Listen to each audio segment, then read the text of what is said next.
You're listening to the AstroMommy Daily Horoscope, a forecast that hopes to shine a light in the dark, helping us all see where we've been, where we are, and where we're going. Whether you're a first-time listener or a long-time subscriber, thanks for being here. I truly appreciate you being in the AstroMommy community.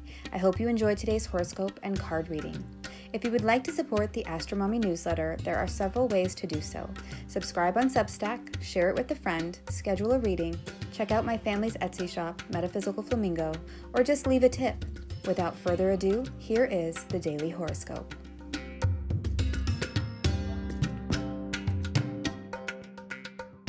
Last quarter moon and Madame la Lune, stability through change. Daily horoscope for Wednesday and Thursday, April 12th through the 13th, 2023. Good morning, friends. First, I would like to wish my husband, Astro Daddy, a happy birthday. I couldn't write a daily horoscope without the love and support from Astro Daddy, and for that, I am truly grateful. I hope you have a wonderful birthday, honey. Yesterday, a match was lit with the Sun-Jupiter conjunction in Aries, a match that will burn brightly for the next 12 years until the next Sun-Jupiter conjunction in Aries. It is a revival of whatever area of life is being highlighted in your chart. For me, 12 years ago, it was about community and friendship because the conjunction in Aries happened in my 11th house of friends and allies. I had just moved to a new town where I lived for the next 8 years, and so it was about building community and friendships for me. I feel that I am at the beginning of another burst of community and friendship with my astrological community and this newsletter. It is a huge blessing to surround myself with like-minded people and not feel like I have to hide my love of the mystical arts. So thank you for being part of this growing community and sharing that love. I think this is the beginning of a beautiful friendship. Wink, wink. Okay, let's get into the astrology. On Wednesday, the moon will be in Capricorn all day. She is moving fast, traveling 13 degrees 59 minutes per day. The moon is out of bounds though, so there is a bit of a wildness to this Capricorn moon that is unusual. At 2:15 a.m. Eastern Time on Wednesday morning, Venus in Gemini forms a sesquiquadrate to Chiron in Aries, indicating a need to work through something that comes up from your past. It's like in the movie Casablanca, when Isla comes back into Rick's life, and all of a sudden he has to work through some of those old emotions. Then the moon in Capricorn forms an opposition to Mars in Cancer, and our old wounds may surface as anger, conflict, or complaint. At 9:34 a.m. Eastern Time on Wednesday, the moon in Capricorn forms a trine with Mercury in Taurus, though, so things start to smooth out a bit and healing can take place, in our heads at least. The moon then forms a sesquiquadrate to Venus in Gemini, and once again we are feeling at odds with ourselves. It may be good to just try to relax and not obsess about whatever skeletons in the closet have been revealed with the previous Venus trine Pluto. That happened yesterday. By Wednesday evening, the moon in Capricorn forms a trine to Uranus in Taurus, and this can represent an unexpectedly good time. Good food, good company, and sudden joy may alight your evening. I would say go with the flow and stay open to new ideas. At 9:56 p.m. Eastern Time, the moon forms another sesquiquadrate to Saturn in Pisces, indicating that serious feelings are there, but patience is a virtue right now. So Wednesday has a lot to do with the Venus trine Pluto that we just experienced, bringing out into the open some previously deep feelings about love, relationships, and/or our financial situations. The opportunities for great and powerful shifts in your relationships and in your financial life are on the horizon. And with the Sun-Jupiter conjunction at the same time, this could mean a shift that brings more wealth, status, and prestige into your life. It's a good day to also purge and let go of things that have been weighing you down emotionally. Venus trine Pluto coupled with the Sun-Jupiter is like opening up all the curtains and windows in the house to let in new light and fresh air as you do your deep spring cleaning and let go of old baggage to declutter your soul. Moving on to Thursday. The moon is still in Capricorn in the morning, but will shift signs by the late afternoon. Thursday may be a more challenging day emotionally because we have the moon in Capricorn forming squares to Jupiter and the sun in Aries today, making her third quarter square, i.e. the last quarter moon phase. So this is a pivotal day for our emotions, circumstances, and environments. First, the moon in Capricorn will form a square to Jupiter in Aries at 3:19 a.m. Eastern Time, indicating a big initiation of forward-moving actions. Then the moon will form the last quarter square to the sun in Aries at 5:11 a.m. Eastern Time. So now there's a plot twist. The sun represents the plot line of our lives, and when the moon forms squares to the sun, these are moments when we take steps forward on our natal paths, our destinies, if you will. Every month, we take little steps forward in the evolution of our soul's journey. This step may feel really big considering that Jupiter is there. As I've said in previous newsletters in regards to Jupiter and Aries, this is a time when Jupiter may bring huge blessings to you in whatever areas of life Aries rules in your chart and Jupiter influences. For me, Jupiter in Aries travels through my 11th house of friends, allies, hopes, and wishes, and the last time that Jupiter went through Aries back in 2010, I delivered a baby, thanks sis, which was one of my dreams. I also became part of a community of friends and lived in one town for the longest time I've ever lived anywhere. I grew up moving almost every year, so living somewhere for a long time was a big deal to me. So whatever area of life this conjunction and the last quarter moon is activating in your chart may be really noticeable right now.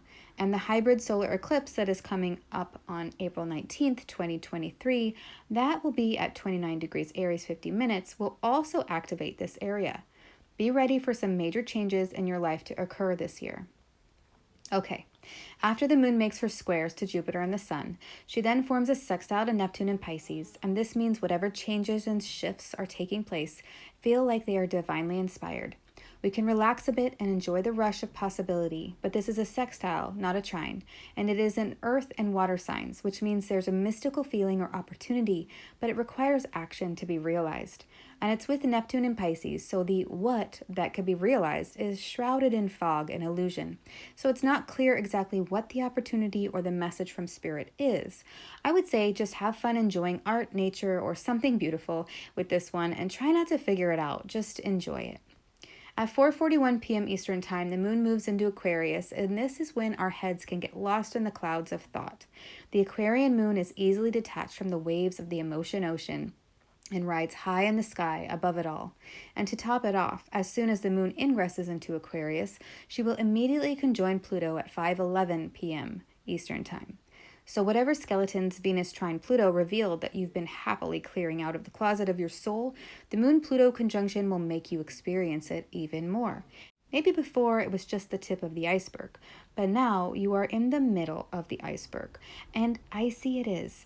Moon in Aquarius conjunct Pluto can be really edgy, scary, and feel somewhat emotionally crippling. If Moon in Aquarius is flying high in the sky, looking down on the emotion ocean, with a lot of distance between herself and the watery depths, this contact with Pluto is like being so high up that you can't breathe. It's almost as if there's an invisible force pulling you towards the death zone, the area higher than 8,000 meters above sea level. Pluto contacts usually bring up questions about survival, and with the moon, this can be felt on a very personal level. After the moon meets up with Pluto, she forms a trine to Venus in Gemini, so we have the moon, Pluto, and Venus once again all making aspects. This is definitely about our relationships, communication, love, money, and our survival this week. By 11:33 p.m. Eastern Time, the moon in Aquarius forms squares to the north and south node, indicating a crisis point. This is another omen that we are making big steps forward. To continue to layer onto the story, we have been going through a Venus-Pluto conversation and a Sun-Jupiter rebirth, and now the moon is bringing all this home in a personal yet detached way. Big changes, steps forward, and advancements mean new routines, new schedules, and new people coming into our lives. Let's move on to the card for the day. What is the guidance for today? Congo 9, Madame la Lune, 9 of Cups. On this card, we see a woman drawing in the reflection of the moon in the waters beside her. She looks comfortable, yet a bit sad and introspective. The night is beautiful, the moon is full, the waters are calm, and the foliage on the edge of the pond is lush and green. You can feel the soft stickiness of the air and hear the chorus of crickets and frogs in the background. Congo 9, Madame la Lune, represents stability through change. The moon is a constant in our world, yet the face of the moon is always changing, but it is in that change that we find rhythm and peace. The cyclic change is orderly and well-defined and always returns to the beginning at the end of the cycle, and yet we are still enchanted by the moon. We can almost see a face in the water that is too large to be the woman on the card, but we can kind of make it out under the ripples of the pond. Who is she and what does she want? Those are great questions to ask yourself this week. Who am I and what do I want? With the moon and Pluto meeting up on Thursday, the sky is the limit. Just don't go into the death zone where you can't breathe. Stay connected to the earth, to your heart, and to your soul. Aquarius energy is about being authentic and having integrity, so focus on those qualities and all should be okay. Whatever changes are coming are ones that will actually create more stability and happiness in your life. I would love to hear how the Venus, Pluto, and Sun, Jupiter energies are playing out for you this week, so please leave a comment. I hope this is helpful. Until Friday, AstroMommy. Thank you for reading or listening to the Daily Horoscope. Quick links and resources can be found at the bottom of the newsletter. Today's card was pulled from the New Orleans Voodoo Tarot and Book Set, available on Amazon. If you seek knowledge and enlightenment, the AstroMommy Newsletter may be right for you.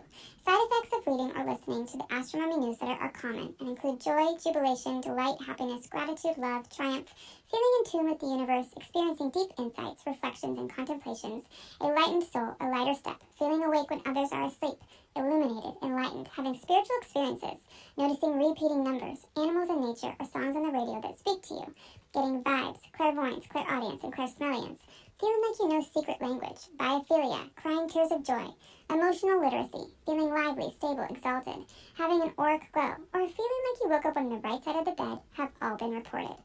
If you purchase anything through the affiliate links that I provide in the newsletters, I will make a very small commission. Thanks for listening.